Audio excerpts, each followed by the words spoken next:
Hello students. आज हम लाए हैं chapter 9 some applications of trigonometry. जैसा कि हमने लास्ट वीडियो में देखा था, trigonometric identities, trigonometric properties, exercise 8.1, 8.2, 8.3। हमने ट्रिग्नोमेट्री पे काफ़ी क्वेश्चंस किए थे, उसके आइडेंटिटीज़ और ट्रिग्नोमेट्रीज के फॉर्मूलेस काफ़ी कुछ देखा था। नाउ यहाँ है एप्लीकेशन ऑफ ट्रिग्नोमेट्री। इसका मतलब है बेसिकली कि ट्रिग्नोमेट्री का रियल लाइफ में यूज़ कहाँ है, कहाँ कहाँ इसको हम अप्लाई कर सकते हैं। ट्रिग्नोमेट्री की हेल्प से हम किस किस की वैल्यू फाइंड आउट कर सकते हैं वो समझ लेते हैं एक बार, फिर स्टार्ट करेंगे कि ट्रिग्नोमेट्रिक बेसिकली यूज़ होता क्या है। ट्रिग्नोमेट्री की हेल्प से हम किसी भी चीज़ की हाइट फाइंड करनी हो, लाइक माउंटेन हो गया, ट्री हो गया, बिल्डिंग हो गई, कुतुब मीनार टाइप, ऐसे कोई भी हाइट वाली चीज़ है जिसको हम मेजर नहीं कर सकते, उसको हम मेजर करते हैं, उसकी हाइट को मेजर करते हैं with the help of trigonometry like this. अब एज वी नो कि कोई भी चीज़, बिल्डिंग हो, ट्री हो, अगर स्टैंड होगी तो कैसी होगी, परपेंडिकुलर होगी, और ग्राउंड को तो हम ऑब्वियसली मेजर कर सकते हैं। With the help of ground और with the help of this angle we can find the height, right. एक एग्जाम्पल से समझते हैं कि कैसे ये प्रॉपर्टी यूज़ होती है। नाउ सपोज कर लेते हैं हमारे पास एक ट्रायंगल है, triangle is like this, okay. Now here is angle 30 degree, यहाँ पर एंगल है एक 30 डिग्री, और हमें पता है कि इसका बेस कितना है, ठीक है। बेस ओबियसली हम गेस कर सकते हैं। सपोज कर लेते हैं बेस है इसका 10 मीटर, ठीक है। हाइट मेजर नहीं कर सकते, ये कोई बिल्डिंग हो सकती है, ट्री हो सकती है, या कोई भी ऐसी चीज़ जिसको हम डायरेक्टली मेजर नहीं कर सकते। तो with the help of trigonometry हम कैसे इस चीज़ को फाइंड आउट कर सकते हैं। अब हमें दिख रहा है कि ये ट्रायंगल है, और ट्रायंगल कौन सा है, राइट एंगल ट्रायंगल है। अगर दो साइड गिवन होता तो हम पाइथागोरस थ्योरम लगा लेते, उससे हमारा थर्ड साइड फाइंड हो जाता, पर यहाँ पे दो साइड मिसिंग है, हमें ये भी नहीं पता है और ये परपेंडिकुलर साइड भी नहीं पता। पर बेसिकली हमें फाइंड क्या करना है, परपेंडिकुलर फाइंड करना है। वैसे तो हम दोनों फाइंड कर सकते हैं, पर यहाँ हम बात कर रहे हैं केवल हाइट एंड डिस्टेंस की, तो बेसिकली हम इसी पे फोकस करेंगे। उस चीज़ की रिक्वायरमेंट होगी तो हम उसको भी फाइंड आउट करेंगे। हमारे पास बस दो चीज़ होनी चाहिए, एक एंगल और एक बेस। अगर एंगल और बेस है तो उसके बिहाफ पे हम काफ़ी चीज़ें फाइंड आउट कर सकते हैं। जैसा कि हम देख सकते हैं, हमारे पास एक साइड है, एक एंगल है, और ट्रिग्नोमेट्रिक रेशोज़ की अगर हम बात करें तो उसमें किन किन चीज़ों की रिक्वायरमेंट होती है। अगर हम साइन थीटा ही देखें, sine theta is what, perpendicular by hypotenuse. It means कि यहाँ पे तीन वेरिएबल्स की रिक्वायरमेंट है, एक एंगल होने चाहिए और दो साइड्स होने चाहिए। तो अगर तीन में से कोई भी दो वैल्यू गिवन हो तो हम थर्ड फाइंड आउट कर सकते हैं। यहाँ पे हमारे पास एंगल है, दैट इज़ व्हाट, 30 डिग्री, और अगर हम साइन को ही लेके चले परपेंडिकुलर क्या हो जाती है हमारी हाइट, और हाइपोटेनस क्या हो जाता है, दिस इज, ओके। यहाँ से हमारे पास एक एंगल है और दो साइड्स, तो दोनों के दोनों क्या है, मिसिंग है। इट मीन्स कि साइन कोई ऐसा यूजफुल आइडेंटिटी नहीं होगा, ट्रिग्नोमेट्रिक रेशो नहीं होगा जिसके बिहाफ पे हम एक परपेंडिकुलर साइड या फिर हाइट ऑफ द बिल्डिंग है, जिसकी भी रिक्वायरमेंट है हम उसको फाइंड आउट कर सके। तो सबसे पहला काम हमारा ये होगा कि हमें रिलेशन ढूंढना होगा कि गिवन क्या है और उससे रिलेटेड जो फाइंड करना है वो कौन सा ट्रिग्नोमेट्रिक रेशो बनाता है। अगर हमें फाइंड करना है P और गिवन है बेस, तो हमारे लिए जो बेस्ट है वो क्या होगा, P/B, बिकॉज ये रिलेशन होगा तभी तो एक गिवन है और एक फाइंड आउट कर सकते हैं, एंगल तो है ही हमारे पास। तो परपेंडिकुलर और बेस के साथ जो ट्रिग्नोमेट्री रेशो यूज होता है that is what, tan theta, right. अगर हम tan थीटा की वैल्यू देखें, tan थीटा क्या होता है, 1/√3 and equals to P/10। Cross multiply करते के साथ ही हमारे पास P की वैल्यू आ जाती है 10/√3 metre. This is the height of जो भी गिवन है स्टेटमेंट में, राइट। इस तरीके से हम फाइंड आउट कर सकते हैं। अब ये हाइट एंड डिस्टेंस में एप्लीकेशन किस तरीके से यूज़ होता है, उसके लिए चलिए हम पहले कुछ इंपॉर्टेंट प्रॉपर्टीज़ को देख लेते हैं, जो कि हमारा इस तरीके से है ना। अगर कोई ऊंची बिल्डिंग है और ऊंची बिल्डिंग को हमें देखना है कहाँ से, नीचे से, ठीक है, फ्रॉम द ग्राउंड। अगर ग्राउंड से ऊपर की चीज़ को देखा जाता है तो ऊपर जाने के लिए क्या हम बेसिकली एलिवेटर का यूज़ करते हैं। तो यहाँ पे जो एंगल यूज़ होगा this is called angle of elevation, ठीक है। जब भी किसी ऑब्जेक्ट को नीचे से ऊपर देखा जाए, इट मीन्स कि अगर हम नीचे हैं और ऊपर जैसे कोई छत पे खड़ा हो, या कुतुब मीनार का टॉप हो, बिल्डिंग हो, ठीक है, माउंटेन हो, उन सब पे जब भी ऊपर की तरफ देखेंगे हमारा जो एंगल यूज़ होगा this is what, angle of elevation. तो क्वेश्चन में ऐसा होगा कि ये नहीं बोला जाएगा कि नीचे से ऊपर को देखना है या फिर ऊपर से नीचे, वहाँ पे एक पर्टिकुलर एंगल का नाम यूज़ होगा। This angle is called angle of elevation. It means कि जब नीचे से ऊपर देखा जाए, और this line is called line of site. इसकी तो एज मच कोई रिक्वायरमेंट नहीं है, ऐसा कोई यूज़ नहीं होता है, बस ऐसे ही याद रखने के लिए आप इसको समझ सकते हैं। Line of site it means कि किस लाइन से देख रहे हो, ये वो रे है जो आपकी आंख से निकलेगा और उस पॉइंट पे जाएगा जिसको हमें व्यू करना है। ओके, नाउ सेकंड है कि अगर हम ही ऊपर हो और किसी नीचे के ऑब्जेक्ट को ऑब्जर्व करना हो, सो नीचे के ऑब्जेक्ट को ऑब्जर्व करने के लिए जो एंगल बनाएगा, this angle is called angle of depression. Okay, angle of depression. Depression से आप समझ सकते हो डिप्रेशन का मतलब क्या होता है, नीचे जाना, डीप जाना। So angle of depression it means कि अगर हम ऊपर है और किसी नीचे की ऑब्जेक्ट को अगर ऑब्जर्व करना हो, सो यहाँ से जो एंगल बनता है कहाँ बनता है, ऊपर की तरफ, ठीक है, हॉरिजॉन्टल लाइन से ये एंगल बनाएगा। अब नाउ एज वी नो कि दिस इज़ व्हाट परपेंडिकुलर, और ये जो होता है पैरेलल टू द ग्राउंड होता है, तो ये ऑल्टरनेट इंटीरियर एंगल की हेल्प से ये अंदर ट्रायंगल के अंदर आ जाएगा। क्लियर है?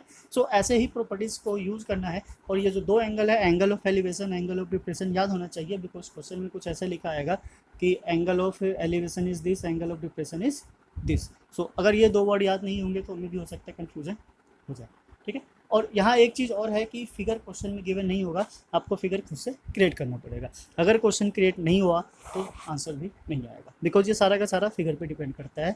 और इसमें एज मच कोई ट्रिग्नोमेट्रिक रेशो यूज़ नहीं होता है। सो बेसिकली जो मैक्सिमम टाइम यूज़ होता है, क्या यूज़ होता है, 10। एंगल मेनली जो यूज़ होगा 30 डिग्री, 45 डिग्री एंड 60 डिग्री। कभी कभी साइन और कोस भी यूज़ हो जाता है, पर ऐसा कोई मैक्सिमम यूज़ नहीं है इसका। तो हमें क्या करना है, बेसिकली इसकी वैल्यूज़ को लर्न करके रखना है, ठीक है। फॉर्मूले हमने देखे हैं, वैल्यूज़ भी हमने देखी है चैप्टर 8 में, तो वहाँ से लर्न होगा ही, वही यहाँ पे हेल्प हो जाएगा, कुछ नया करने की जरूरत नहीं है। बस जो मेन है वो स्टेटमेंट है, स्टेटमेंट से हमें फिगर क्रिएट करना है। फिगर बन गया तो समझ लीजिए आपका मोर देन 50% काम हो गया। और उसके बाद ट्रायंगल को आइडेंटिफाई करना है, तो वो धीरे धीरे जैसे जैसे आप प्रैक्टिस करते जाएंगे वो आपको समझ में आता जाएगा। सो चलिए कुछ क्वेश्चन देखते हैं, क्वेश्चन से अच्छे से समझ में आएगा कि किस तरीके से इसको यूज़ करना है। सो क्वेश्चन नंबर 4, एक्सरसाइज 9.1 से, इसमें एक ही एक्सरसाइज है, दिस इज 9.1। तो हमने कुछ सेलेक्टेड क्वेश्चन लिया है जिसके बिहाफ पे अगर आप एक क्वेश्चन ट्राई करते हो तो उससे रिलेटेड 3-4 क्वेश्चन आपके वैसे ही सॉल्व हो जाएंगे, ठीक है। फिगर कुछ फिक्स है, वही घूम फिर के बनता है, बस स्टेटमेंट अलग अलग तरीके से होती है, तो हमें घूम फिर के फिगर को क्रिएट करना होता है, ठीक है। अभी सिंगल फिगर वाला है, उसके बाद डबल फिगर देखेंगे, तो मैक्सिमम केसेस में डबल फिगर के ही क्वेश्चंस आते हैं, तो फिर भी हम एक बार समझ लेते हैं कि ये किस तरीके से वर्क करता है। So question number 4 is what, the angle of elevation of the top of the tower from the point on the ground. So word problem में कभी भी पूरे स्टेटमेंट को एक साथ ना पढ़े, ट्राई कीजिए कि स्टेप बाय स्टेप, ठीक है, उसको कंटिन्यू कीजिए। जहाँ फुल स्टॉप हो, कोमा हो, वहाँ से ब्रेक करते जाइए और फिगर को क्रिएट करते जाइए। तो यहाँ पे एंगल ऑफ एलिवेशन की बात कर रहा है, इसका मतलब जो एंगल बनेगा वो कहाँ बनेगा, नीचे। तो ग्राउंड तो ऑब्वियसली कि फिक्स है कि ग्राउंड होना ही होना है, इधर बनाते हैं, ग्राउंड होगा ही, और एंगल ऑफ एलिवेशन बना रहा है इधर से, ठीक है, तो ये कुछ ऐसे जाएगा। Now which is 30 metre away from the foot of the tower. So foot of the tower ये हमारा टावर हो गया, ठीक है, and this is called foot. So this is 30 metre and the from the tower is 30 degree. तो ये जो angle of elevation है, एंगल ऑफ एलिवेशन नीचे बनता है, ये क्या हमारा 30 डिग्री, और ये एंगल हो जाएगा कितना, 90 degree. Find the height of the tower. So हमें ये फाइंड आउट करना है, राइट। फिगर समझ में आ गया, जो जो वैल्यूज गिवन है वो भी समझ में आ गया। सो नाउ चलिए इसका नाम दे देते हैं, this is what A B and C. So we can say let A B be the height of tower, right. ये टावर की हाइट हो गई, इसको आप एच से भी डिनोट कर सकते हो या फिर ए बी रहने दीजिए, उससे कोई फर्क नहीं पड़ता है। नाउ अब ये जो ट्रायंगल बना रहा है, ट्रायंगल क्या है, राइट एंगल ट्रायंगल। एक एंगल है, एक साइड गिवन है, सो ऑब्वियसली जो इसमें प्रॉपर्टी यूज होगी कौन सी यूज होगी, ट्रिग्नोमेट्री की, जैसा कि हमने लास्ट टाइम देखा था, और ये फिगर भी उसी से रिलेटेड है, बस वैल्यू चेंज हो गया है। तो जैसा कि हमें फाइंड करना है ए बी, ओके, और गिवन क्या है, B C. So this is perpendicular and this is base. So perpendicular और बेस का जो रिलेशन होता है किसके साथ होता है, tan के साथ होता है, तो ये हो जाएगा हमारा tan 30 डिग्री, राइट। जिसकी वैल्यू गिवन है उसको सब्स्टिट्यूट कर देते हैं। So tan 30 is what 1/√3। A B हमें नहीं पता तो उसको ए बी ही रहने देते हैं, but B C is what 30 metre, right. So इसको क्रॉस मल्टीप्लाई करके देखते हैं क्या रिजल्ट आता है। So 30 is here, √3 is here, this is what A B, अब जैसे हमें पता है कि डिनोमिनेटर में रूट में वैल्यू नहीं होती है, तो हमें इसको थोड़ा सिंप्लीफाई करना होगा। सिंप्लीफाई करने के लिए हम क्या करेंगे, rationalise. So A B equals to 30 multiply root three divided by root three multiply root three. So ऊपर आ जाता है 30 रूट थ्री और नीचे 3। सो 3 और 30 इज कैंसिल एट 10 टाइम्स। तो यहाँ से जो ए बी की वैल्यू आ जाती है, A B equals to 10 root 3 metre. So we can say height of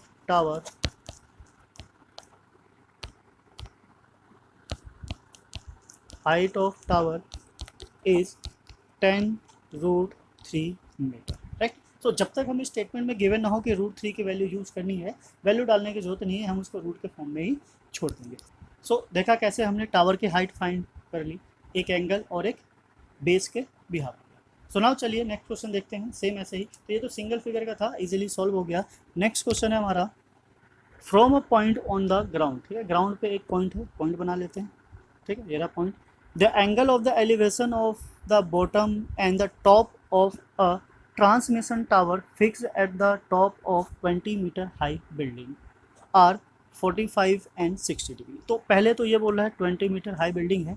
सो ये रही हमारी 20 मीटर हाई बिल्डिंग, ठीक है, this is what 20 metre.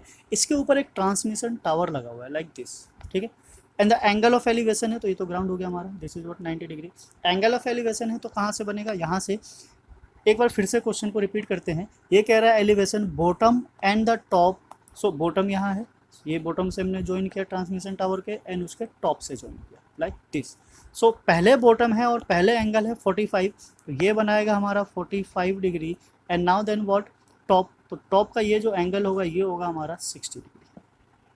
Clear, समझ में आ गया, सिंपल है। फिगर समझ में आना चाहिए, क्योंकि अगर फिगर हो गया तो मैक्सिमम काम हमारा हो जाता है। Figure is main in this chapter. So ये हमारा फिगर होगा, ये ट्रांसमिशन टावर है, this is A B C और ये डी। नेमिंग आप अपने अकॉर्डिंग कुछ भी कर सकते हो, ए बी सी डी हो, पी क्यू आर एस हो, X Y W Z, whatever you can take, right. अब दूसरा है कि इसमें ट्रैंगल जो बन रहे हैं वो काफ़ी ट्रैंगल बन रहे हैं, 2-3 ट्रैंगल बन रहे हैं, पर हमें उस ट्रैंगल को यूज़ करना है जिस ट्रैंगल में राइट एंगल हो। राइट एंगल इट मीन्स कि 90 डिग्री का एंगल वाला ट्रैंगल हो, जब भी तो हम प्रॉपर्टी लगा पाएंगे ट्रिग्नोमेट्री की। अगर हमने ए बी डी ले लिया तो इसमें राइट एंगल है ही नहीं, अगर राइट एंगल नहीं है तो ट्रिग्नोमेट्री की प्रॉपर्टीज भी नहीं लगेगी, और वो नहीं लगेगा तो फिर सॉल्व कैसे होगा। ओके, सो थोड़ा केयरफुली ट्रायंगल को भी सेलेक्ट करना है। पहले जो जो हमने लेट किया हुआ है उसको एक बार फिक्स कर लेते हैं। So A B is what, tower, ठीक है। And now B C is what, building, this is what building, और ये गिवन है हमें 20 metre, right. Now angle, angle को एंगल ही रहने देते हैं। हमें क्या फाइंड करना है, find the height of the tower. So हमें ये फाइंड आउट करना है, ठीक है। इट मीन्स कि हमें ए बी की वैल्यू फाइंड आउट करनी है, height of the transmission tower. So यहाँ पे दो ट्रायंगल है, दो राइट एंगल ट्रायंगल है, सो दो बार ट्रिग्नोमेट्रिक रेस को यूज़ करना होगा। सो पहले हम वो यूज़ करते हैं जिसकी वैल्यू हमें गिवन है, सो डैट उसके बिहाफ पे हम सेकेंड वाला कर सकें। तो चलिए पहले चलते हैं in triangle B C D में। Triangle B C D, because B C हमें पता है और एंगल भी पता है, तो इजीली सॉल्व हो जाएगा।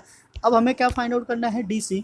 सो अगर ये परपेंडिकुलर है और ये बेस है, सो ऑब्वियसली जो ट्रिग्नोमेट्रिक रेशो यूज होगा that is what 10 45 degree, this is what B C divided by D C, right. अब 10 45 की वैल्यू पता है, this is what 1। Now B C भी पता है, this is what 20, and now D C is this. अब हमें नहीं पता डी सी क्या है, सो क्रॉस मल्टीप्लाई करके जब हम सॉल्व करेंगे, so this will equals to 20 metre. So जो डी सी है, डी सी की डिस्टेंस आ जाती है हमारी 20 मीटर, ठीक है। यहाँ पे आप दिखा सकते हो, सिंस 10 45 इज इक्वल्स टू 1, सो यहाँ से 1 आ गया। नाउ सेकेंड ट्रायंगल है हमारा ए सी डी, ठीक है। ए बी डी हम नहीं ले सकते क्योंकि हमें पता है कि उसमें राइट एंगल ट्रायंगल नहीं बन रहा है, तो ट्रिग्नोमेट्रिक रेशो भी अप्लाई नहीं होगा। सो इंस्टीड ऑफ दैट हम क्या यूज़ करेंगे, ए सी डी, ठीक है, ए सी डी ले लेते हैं। So now in triangle A C D, ठीक है। अब ए सी डी में हम देखते हैं A C is what, perpendicular, ठीक है। यहाँ से देख सकते हैं ए सी क्या है हमारा, perpendicular, and now D C is what, base. So D C again base, so perpendicular and base का जो रिलेशन होता है किससे होता है, 10 से, सो अगेन 10, बट एंगल यहाँ पे चेंज है, एंगल क्या है 60 डिग्री, ठीक है, जो पूरे ट्रायंगल का एंगल है दैट इज व्हाट 60 डिग्री, तो ये हो गया हमारा 60। नाउ अब 10 60 की वैल्यू क्या होती है, √3 एंड ए सी। अब ए सी क्या है, हमें पूरी ए सी की वैल्यू फाइंड आउट नहीं करनी है और पता भी नहीं है, हमें फाइंड करना है ए बी, और ए बी और बी सी इन दोनों को मिला के बना हुआ है ए सी, तो हम इसको ब्रेक कर लेते हैं।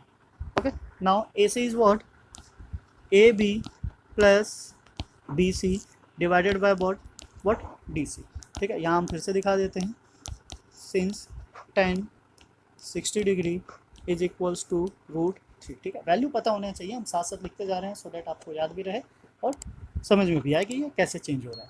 सो नाउ √3 ये सेम रहेगा क्योंकि वैल्यू तो हमें पता नहीं है, ए बी भी नहीं पता है और ए बी बेसिकली हमें फाइंड ही करना है, बट बी सी पता है, बी सी गिवन है 20 डिग्री, डी सी भी हमने ऊपर फाइंड किया था इधर, this is what also 20 degree, ठीक है। नाउ सिंप्लीफाई करने के लिए क्रॉस मल्टीप्लाई करते हैं, सो √3 और 20 से मल्टीप्लाई होगा तो 20√3 equals to A B plus 20, right. Now 20 को शिफ्ट करते हैं left hand side, so 20√3 minus 20 is equals to A B, okay. So the value of A B is equals to 20, common ले लेते हैं, सो कॉमन लेने से आ जाएगा हमारा 20√3 minus 1 metre, okay, so we can say height of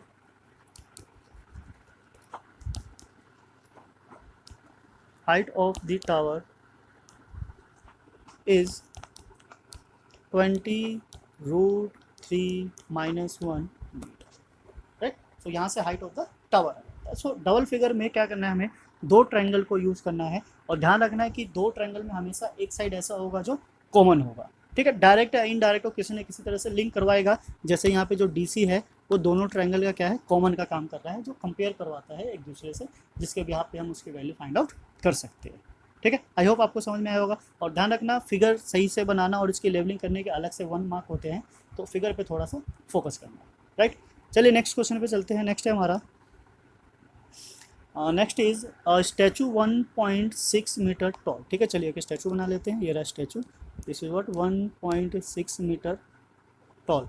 now what standing on the top of a pedestal, ठीक है। ये जो स्टैचू है ये क्या है, एक पेडिस्टल पे बना हुआ। पेडिस्टल क्या होता है, बेस होता है, मतलब जैसे एक बेस हो गया, बेस के ऊपर स्टैचू खड़ा किया जाता है, तो ये हमारा बेस हो गया। From a point on the ground the angle of the elevation of the top of the statue is 60 degree, ठीक है। तो ये हमारा पेडिस्टल हो गया।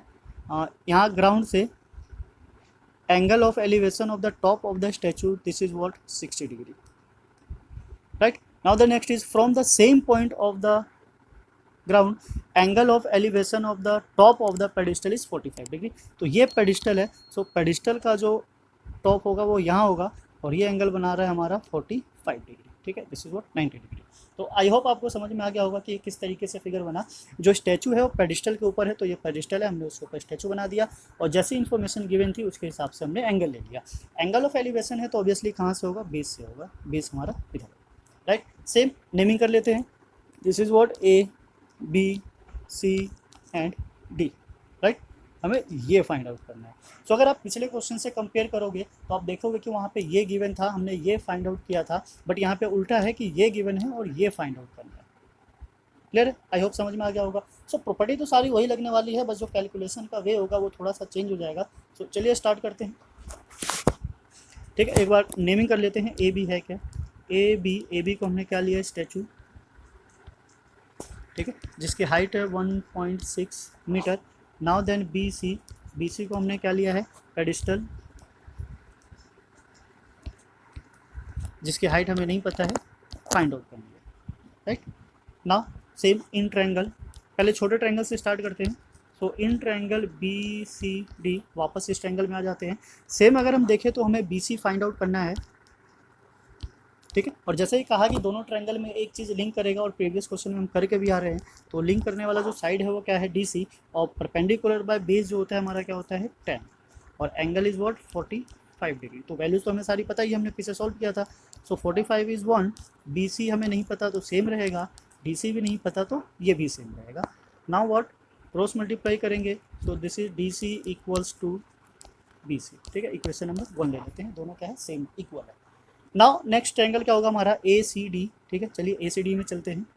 सो in triangle A C D, अब सेम ये पूरा का पूरा परपेंडिकुलर है ए सी, तो यहाँ हम लिख लेते हैं A C and then by D C, right. अब यहाँ पे जो एंगल यूज़ हो रहा है 60 डिग्री और सेम टेन यूज़ होगा, टेन 60 डिग्री, और टेन 60 की वैल्यू हमें पता है this is what √3।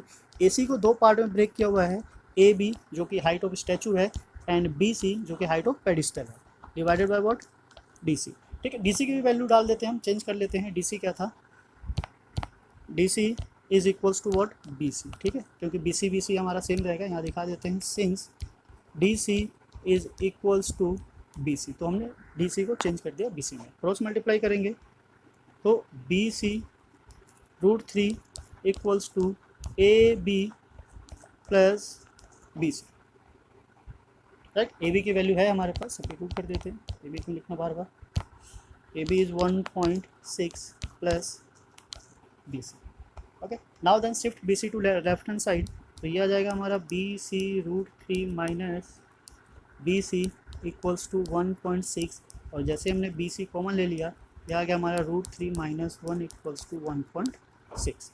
So B C की वैल्यू फाइंड आउट करने के लिए हमें क्या करना होगा, इसको शिफ्ट करना होगा, सो this will become 1/6 and the √3 minus 1।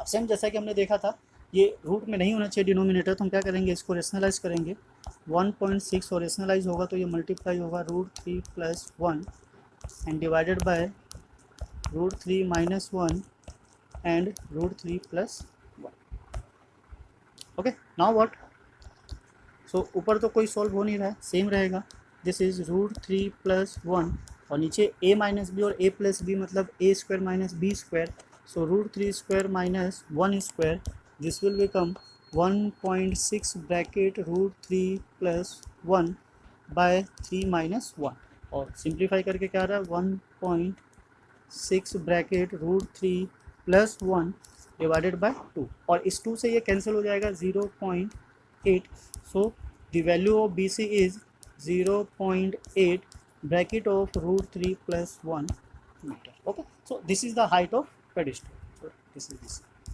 Right. So this is the height of pedestal, जो हमें फाइंड आउट करना था वो इसकी हाइट हो जाती है, गॉट इट। आई होप समझ में आया होगा, सिंपल था क्योंकि ये प्रीवियस क्वेश्चन से लिंक था। जैसे कि हमने आपको कहा कि एक क्वेश्चन के बेसिस पे आप काफ़ी क्वेश्चन सॉल्व कर सकते हो, तो अगर आपको फिगर पता चल जाए तो वैसे अगर ये क्वेश्चन नहीं भी करवाते तो प्रीवियस क्वेश्चन के बिहाफ पे कर सकते थे। सो इसीलिए हमने कुछ सेलेक्टेड क्वेश्चन लिया हुआ है जिसके बिहाफ पे आप बाकी सारे क्वेश्चन भी सॉल्व कर सकते, right. Now come to the next. So next question is question number 11। इस क्वेश्चन में ऑलरेडी पहले से ही फिगर बना हुआ है, सो फिगर के बिहाफ पे हम फाइंड आउट कर सकते हैं। अब देख के पता चल रहा है तो ये मिसिंग है और एक ये मिसिंग है, तो इन दोनों में से ऑब्वियसली कोई एक फाइंड आउट करना होगा, ठीक है। पर हम एक बार फिर भी क्वेश्चन को रीड कर लेते हैं और समझते हैं कि आखिर क्या गिवन है और क्या फाइंड आउट करना है। So question is what a TV tower stand vertically on a bank of a canal, ठीक है, ये वर्टिकल स्टैंड है, from a point on the other bank directly opposite to the tower. So ये bank है और tower के दूसरी side, ठीक है, एक पॉइंट है जहाँ से इस टावर के टॉप को देखा जा रहा है। The angle of the elevation of the top of the tower is 60 degree, ठीक है, तो angle of the elevation of the top of the tower, ये बैंक है, 60 डिग्री है। From the another point 20 metre away from the point on the line joining this point to the foot of the tower, तो अगर foot of the tower से हम पीछे की तरफ जाए, सो अवे 20 मीटर, ठीक है, फिर से एंगल ऑफ एलिवेशन देखा जाता है, ठीक है। So the angle of elevation of the top of the tower is what 30 degree. So as you can see in this figure we need to find the height of the tower and the width of canal, ठीक है। सो एक ये B C हमें find out करना है, B सी चाहो तो इसको एक्सलेट कर सकते हो और यहाँ से फाइंड आउट करना है क्या, ए और बी, क्लियर है, सिंपल है। सो सेम चीज़ जो हमें पता है हम उसी के साथ स्टार्ट करेंगे। क्या होता है कि दो ट्रायंगल है तो दोनों ट्रायंगल को यूज़ करना है। अब इसमें देख सकते हैं कि ए बी कॉमन है, उसमें डी सी कॉमन आ रहा था, यहाँ पे ए बी कॉमन का काम कर रहा है, ठीक है। तो एक बार नेमिंग कर लेते हैं, ए बी इज वॉट, ये क्या है हमारा टावर, ठीक है, टीवी टावर, ये हमें गिवन नहीं है, फाइंड आउट करना। Now B C is what width of canal, ये भी नहीं पता हमें, ये भी फाइंड आउट करना है, ठीक है। बट जो पता है वो क्या है, D C, this is what 20 metre, right. चलते हैं ट्रायंगल में। सो फर्स्ट ट्रायंगल ले लेते हैं ए बी सी, ठीक है, फर्स्ट ए बी सी में इन ट्रायंगल ए बी सी। ऐसा कोई फिक्स नहीं है कि पहले कौन सा ट्रायंगल लेना है, आप चाहो तो बड़े वाला ट्रायंगल भी ले सकते हो। बस छोटा ट्रायंगल लेने से ये फ़ायदा है कि एक चीज़ हमारे पास पहले से आ जाएगी तो दूसरे में ऑलरेडी सब्स्टिट्यूट कर सकते हैं। अगर बड़ा वाला लेंगे तो वो इक्वेशन फॉर्म बना देगा, फिर दूसरे को सॉल्व करना है, फिर उसमें सब्स्टिट्यूट करना है, तो थोड़ा प्रॉब्लम क्रिएट कर सकता है और कुछ नहीं, और लेंदी हो जाएगा इट मीन्स। सो यहाँ से हमें ये फाइंड करना है, दिस इज़ परपेंडिकुलर और बी सी जो है बेस है, तो यहाँ जो रिलेशन हमारा लगेगा A B by B C, as we can say this is what 10, ठीक है, और एंगल कितना है 60 डिग्री। सो नाउ 10 60 अभी हमने पीछे यूज़ किया था, this is what √3। A B हमें नहीं पता, ठीक है, चाहो तो एक्स लेट कर एच लेट कर सकते हो, नहीं तो ए बी रहने दो। बी सी भी हमें नहीं पता, बी सी क्या था एक्स, ठीक है, चाहो तो, नहीं तो फिर ऐसे रहने देते हैं सेम। सो क्रॉस मल्टीप्लाई करें, सो क्रॉस मल्टीप्लाई करने पे हमारे पास ये आ जाता है B C √3 equals to A B, right. अब ये इक्वेशन फॉर्म बना रहा है, इक्वेशन 1। दूसरे ट्रायंगल में चलते हैं, इन ट्रायंगल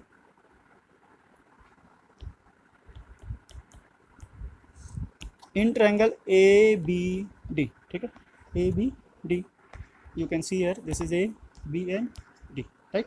सो इसमें ए बी परपेंडिकुलर है और बी डी जो है वो बेस है, और बी डी को दो पार्ट में डिवाइड किया हुआ है, this is what B C and D C, ठीक है। तो देख लेते हैं, this is what perpendicular A B and B D is base, और सेम यहाँ भी क्या यूज़ हो रहा है, 10 यूज़ हो रहा है, 10, और एंगल क्या है 30 डिग्री, राइट। अब 10 30 की वैल्यू हमें पता है क्या है, 1/√3, ए भी नहीं पता, ठीक है, और बी डी को ब्रेक किया हुआ है किसमें, B C plus C D में, राइट। तो जिस की वैल्यू हमारे पास है उसको सब्स्टिट्यूट कर लेते हैं, ये 1/3 है हमारे पास, या फिर क्रॉस मल्टीप्लाई कर लेते हैं, इजी रहेगा, चलिए पहले क्रॉस मल्टीप्लाई कर लेते हैं। तो ये B C plus C D इधर आ जाएगा, this is what B C plus C D, और √3 को उधर शिफ्ट करेंगे तो ए बी मल्टीप्लाई √3। अब ए बी की वैल्यू उठा के सब्स्टिट्यूट कर देते हैं यहाँ से। सो बी सी तो सेम रहेगा हमारा, दिस इज़ बी सी, और सी डी क्या है 20 मीटर, और ए बी की जगह हम सब्स्टिट्यूट करेंगे तो एक √3 पहले से यहीं पर है, और मल्टीप्लाई, और ये आएगा तो हो जाएगा बी सी √3, √3 मल्टीप्लाई होकर क्या बनाता है, ये सेम रहने देते हैं, this is what 3 times of B C, ठीक है। बी सी को शिफ्ट करेंगे दूसरी side, so 20 equals to 3 times of B C minus of B C, तो ये बच गया हमारे पास 20 equals to 2 times of B C, so we can see B C is equals to 20/2, this is what 10 meter. So B C क्या था, with of the canal, so width of the canal क्या आ जाता है 10 meter. सो उससे पहले हम height of the tower find कर लेते हैं। अब इस 10 की वैल्यू को उठा के हम यहाँ सब्स्टिट्यूट कर देते हैं। So when B C is 10 substituted in equation 1, so AB is equals to 10 of √3 meter, right? So we can say tower, height of the tower, height of the tower is equals to 10 √3 meter, and width of the canal is 10 meter. Clear, simply हमने find out कर लिया। बस हमें थोड़ी सी basic knowledge चाहिए, knowledge के साथ हम आराम से फाइंड आउट कर सकते हैं। इसमें तो फिगर भी पहले से गिवन था, ठीक है, तो उसकी भी रिक्वायरमेंट नहीं हुई। क्वेश्चन नंबर 11 है, आराम से जिसमें फिगर होगा उसको हम इजीली कर लेंगे, और नहीं होगा तो फिर हम थोड़ा फिगर तो क्रिएट कर ही सकते हैं। अब हमें इतनी नॉलेज तो हो ही गया है कि हम फिगर को आराम से ड्रॉ कर सकते हैं। ध्यान रखना, फिगर अगर ऑलरेडी है तो फिगर के कोई मार्क्स नहीं होंगे, ठीक है, अगर नहीं है तो उसके 1 मार्क्स होते हैं। सो आप समझ गए होंगे। क्वेश्चंस को एक बार ट्राई करना, वीडियो को रिपीट करके देखना, आपको समझ में आ जाएगा कि कौन सी चीज़ कैसे यूज़ होती है। अगर आप नए हो हमारे चैनल पे तो प्लीज़ सब्सक्राइब करते जाइए, सो डैट आपको ऐसे वीडियोस मिलते रहे।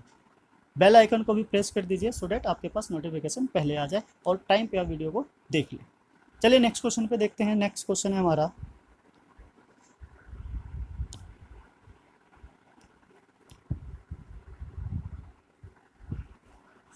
okay, so next question is question number 12. From the top of a 7-meter high building, the angle of the elevation of the top of the cable tower is 60 degree and the angle of depression of the foot of the tower is 45 degree. Determine the height of the tower. ठीक है, अब ये question थोड़ा अलग तरीके का है। सो अगर हम इस क्वेश्चन के देखें तो पहले हमारे पास एक 7 मीटर हाई बिल्डिंग है, this is 7 meter high building. अब इस बिल्डिंग के टॉप पे कोई यहाँ पे खड़ा है, स्टैंड करता है। Now the angle of elevation of the top of the cable tower, अगर केबल टावर को देखता है और उसके लिए एंगल ऑफ एलिवेशन बनता है, डेट मीन्स वो टॉप कहीं ना कहीं ऊपर होगा, राइट। तो ये हो गया हमारा क्या, टावर। अब ये तो बेस है, सेम रहेगा, ठीक है, और दोनों कैसे होंगे, परपेंडिकुलर।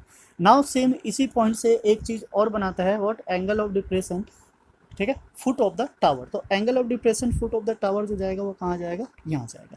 अब यहाँ ये जो लाइन होगा क्या होगा, हॉरिजेंटल लाइन होगा, ये एंगल बनाएगा हमारा 60 डिग्री, जो कि एंगल ऑफ एलिवेशन है, और एंगल ऑफ डिप्रेशन यहाँ बनाता है, दिस इज व्हाट 45 डिग्री। अब नाउ बिकॉज ये दोनों लाइन पैरेलल है, this line is what parallel to base, तो ये एंगल ऑफ एलिवेशन के हेल्प से यहाँ आ जाएगा, दिस इज व्हाट 45, ठीक है। इस केस में हमें फाइंड आउट करना है this is what height of the tower, right. So ये हमारा ए, ठीक है, इसे ले लेते हैं B, C D and this point is what A. We need to find A B, ठीक है, ए बी हमें फाइंड करना है, A B is what height of the tower, right, ये फाइंड आउट करना है। Height of the building C D is what building जिसकी height है 7 मीटर, राइट। सो उससे पहले हम एक चीज़ समझ लेते हैं, दिस इज व्हाट, ये जो फिगर है हमारा बी सी डी ई, ठीक है, ये कौन सा फिगर बना रहा है। अगर हम देखें ये पैरेलल है इसके, ये पैरेलल है इसके, तो ये कहीं ना कहीं ये जो फिगर देगा हमें क्या देगा, रेक्टेंगल देगा, right. This figure is what rectangle, और रेक्टेंगल के अपोजिट साइड क्या होते हैं, सेम होते हैं।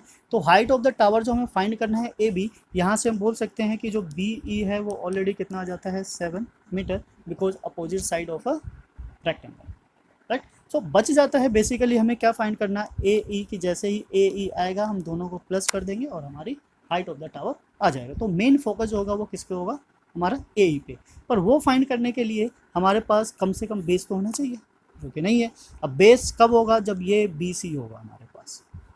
तो बी सी फाइंड करने के लिए देख लेते हैं in triangle B C D, ठीक है, ट्रायंगल बी सी डी। अब नाउ बिकॉज दिख रहा है हमें एंगल बना हुआ है, angle is what 45 degree. So same ये चीज़ हमें गिवन है और ये फाइंड आउट करना है। So we can say D C by B C and this is equals to 10 of 45 degree, right. 10 of 45 degree हमें पता है वैल्यू क्या होती है 1, डी सी क्या है 7 और बी सी क्या है नहीं पता, क्रॉस मल्टीप्लाई करके देखते हैं। B C is equals to 7 meter, तो हमारा जो बेस है वो भी क्या आ जाता है 7 मीटर। अब बेस अगर 7 मीटर है तो ये जो हमारा डी ई होगा, डी ई भी क्या हो जाएगा 7 हो जाएगा। So we can say because opposite side है और ये रेक्टेंगल बना रहा है, so D E is also equals to 7 metre, right.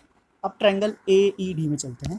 Now in triangle, जैसा कि हमने कहा था कि एक साइड ऐसा होगा जो कॉमन होगा, डायरेक्ट या इनडायरेक्ट कैसे भी होगा पर लिंक करेगा, आपको वो लिंक ढूंढना पड़ेगा, ठीक है। इन ट्रायंगल ए ई डी, इस ट्रायंगल में चलते हैं ए ई डी में। सो ए ई डी में देखते हैं ए ई क्या है परपेंडिकुलर और डी ई क्या है बेस, राइट। सो परपेंडिकुलर और बेस का जो रिलेशन होता है किसके साथ होता है 10 के साथ, और एंगल कितना है 60 डिग्री, क्लियर है। 10 60 की वैल्यू डालिए, दिस इज व्हाट √3। ए ई की वैल्यू हमें नहीं पता क्योंकि यही तो ढूंढना है, और डी ई पता है हमें कितना है 7, क्रॉस मल्टीप्लाई करते हैं। सो √3 7 ऑफ √3, दिस इज व्हाट ए, तो ए ई की वैल्यू आ गई 7√3। बट हमें फाइंड करना है height of tower. So height of tower is what A B, जो हमने एज्यूम किया था, और ये दो पार्ट में डिवाइड था, A E plus E B, right. तो ये है 7√3 प्लस 7, और अगर 7 कॉमन ले लेते तो ये आ जाता है हमारा 7 ब्रैकेट में √3 plus 1 meter. So this is the height of tower, ठीक। फिगर आप देखोगे तो अप्रोक्स सारे सेम फिगर ही बन रहे हैं, बस कोई लेटा हुआ है कोई स्टैंड कर रहा है, बस ये थोड़ा सा एक अलग फिगर था और डिफरेंट था। सो ये वाली चीज़ अगर आपको याद हो तो आराम से फाइंड आउट कर सकते हो। ऐसे एक दो केसेस आएंगे जिसमें ये चीज़ बनेगी, राइट। चलिए नेक्स्ट क्वेश्चन पे चलते हैं। Question number 13 is what, as observed from the top of a 75 meter high lighthouse, ठीक है, फ्रॉम द सी लेवल। तो ये सी लेवल से 75, ठीक है, मीटर एक लाइट हाउस है, उसकी हाइट है। The angle of depression of the two ship, ठीक है, दो शिप है। अब दो शिप कैसी है, if one ship is exactly behind the other, तो दो शिप कुछ इस तरीके से है कि अगर एक यहाँ स्टैंड कर रही है तो एक यहाँ स्टैंड कर रही है, और इन दोनों का जो एंगल ऑफ डिप्रेशन है वो कुछ इस तरीके से बन रहा है, ठीक है। एंगल ऑफ डिप्रेशन ऊपर से बनता है हॉरिजॉन्टल लाइन से, तो एक यहाँ बनेगा और एक यहाँ बनेगा। Angle of depression is what, this is first is 30 degree and now यहाँ लिख लेते हैं, this is what 30 degree and this is 45 degree. ठीक है, एक चीज़ समझ लेते हैं कि अगर कभी भी कोई भी बिल्डिंग हो, उससे जो जितना दूर होगा उसका एंगल उतना ही कम होगा। ठीक है, डिस्टेंस ये जो बेस वाला जितना ज़्यादा होगा, ये एंगल जो होगा वो उतना ही क्या होगा, लेस होगा। तो अगर ये दूर है तो 30 डिग्री है और ये पास है तो 60 डिग्री है। अगर आपको समझ में आ जाता है स्टेटमेंट से सब तो बेस्ट है, अदरवाइज एंगल में कन्फ्यूजन नहीं होनी चाहिए, आप वेरीफाई कर सकते हो। तो जैसा कि हम देख सकते हैं कि ये जो एंगल होगा जब नीचे आएगा ऑल्टरनेट इंटीरियर एंगल से, तो ये 45 आ जाएगा बिकॉज ये लाइट हाउस के पास में है, और ये काफ़ी दूर है तो ये एंगल हो जाएगा 30 डिग्री, बिकॉज जितना ज़्यादा दूर होंगे एंगल उतना ही कम होता जाएगा। क्लियर है ना? चलिए आगे चलते हैं। नेक्स्ट है हमारा, इसको हटा देते हैं यहाँ से।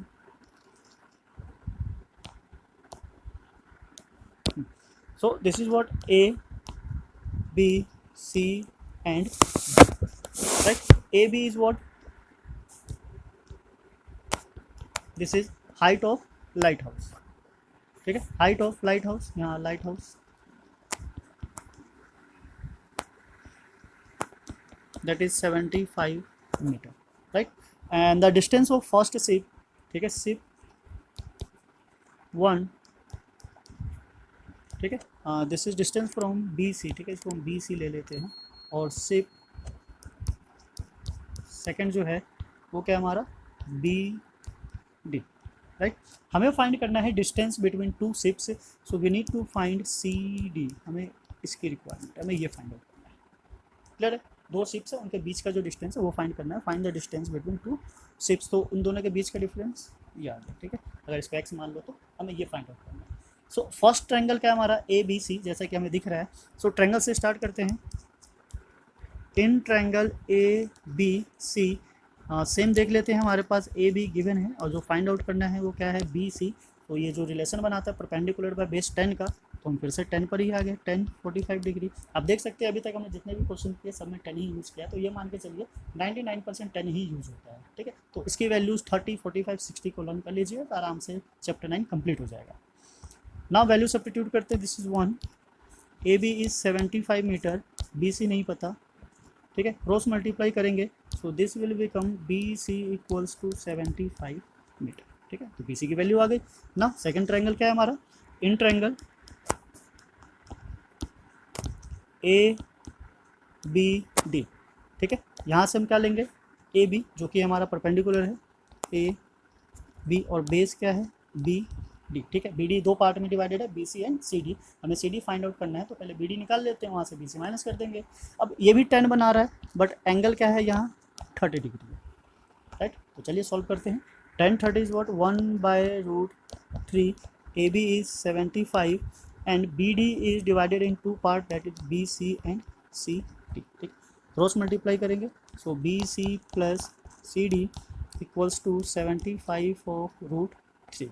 अब बी सी की वैल्यू तो हमें पता है, this is what 75 plus C D नहीं पता। नाउ दिस इज 75/√3, 75 को शिफ्ट करते हैं दूसरी side, so 75/√3 minus 75। So C D is what 75 common ले लेते हैं, √3 minus 1 of meter. So we can say the difference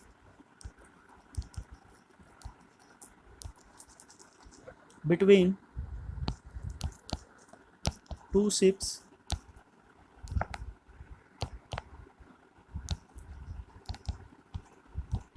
is 75/√3 minus 1 meter.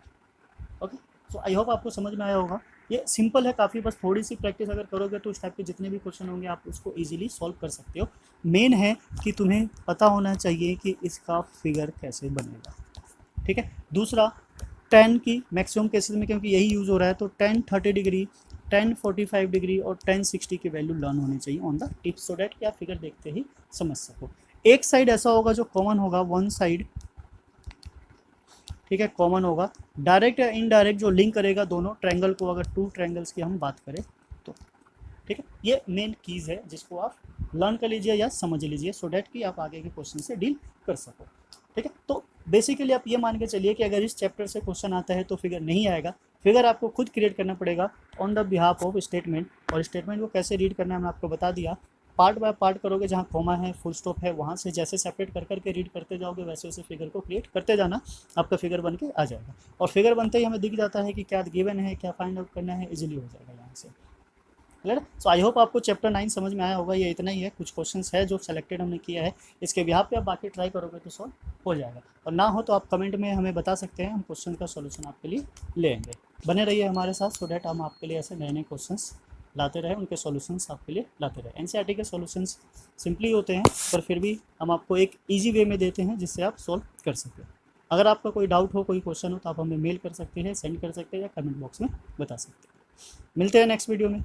सो ऐसे ही और वीडियोस के लिए हमारे चैनल को सब्सक्राइब करें, शेयर करें और लाइक करें। Thanks for watching. मिलते हैं फिर नेक्स्ट वीडियो में।